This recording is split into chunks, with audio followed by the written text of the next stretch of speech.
from Linda Vidi's Life Coaching and Counseling, and I want to talk to you today about trauma drama.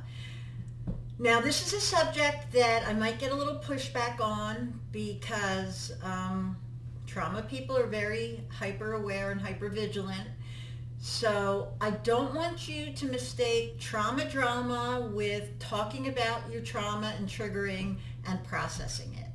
They're two different things. When we're sitting in, let's say, our group counseling, and we're talking about things that are triggering us and processing them and helping one another, that's different than being caught up in trauma drama.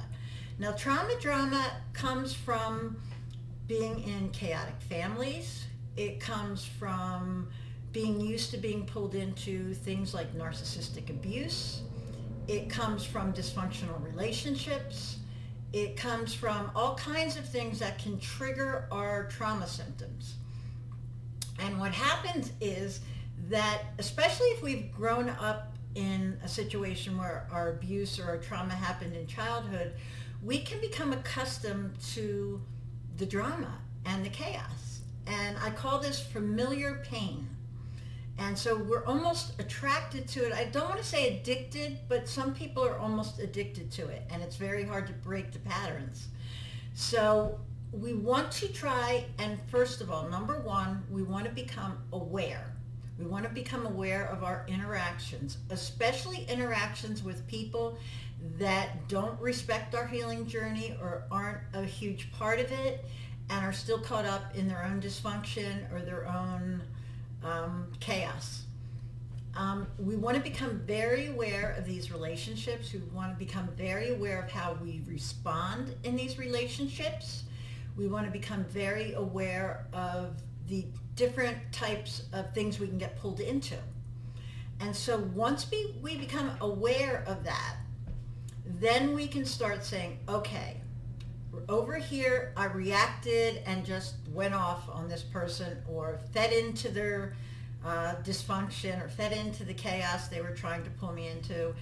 And if I had just responded over here and did something a little differently, I wouldn't have got pulled in. If I had said no, if I had said I'm busy, if I had said I'm sorry you're going through that, but I really can't handle that right now. You know, whatever we need to say not to get pulled into the drama, then the next time that person tries to pull us into their chaos or drama, they're going to think twice because they're going to know that we're not going to easily fall into it. If they have to work for it, they're going to go to someone who's a little bit easier. So you're also setting boundaries for yourself, and you're teaching people how to treat you. You're teaching people, hey, I don't do this anymore. I don't fall into this anymore. I don't participate in this anymore. And so, you know, once you can start responding differently, then you can replay the game tapes, like, because we're going to make mistakes with this. A lot of us have been doing this most of our lives. And so when we're changing these patterns, and a lot of them are generational patterns, we're going to have to really start looking at it and doing it differently. So afterwards, I want you to be journaling. I want you to be saying what you did healthy and what you did maybe that was pulled back into the dysfunction or chaos, and then what you can do differently next time. And so once we become aware, we look at our responses and we replay the game tapes and start looking at what we did right or wrong. The next time we go into the situation, it may be a little bit different. And you can do this with all your different relationships, even work relationships.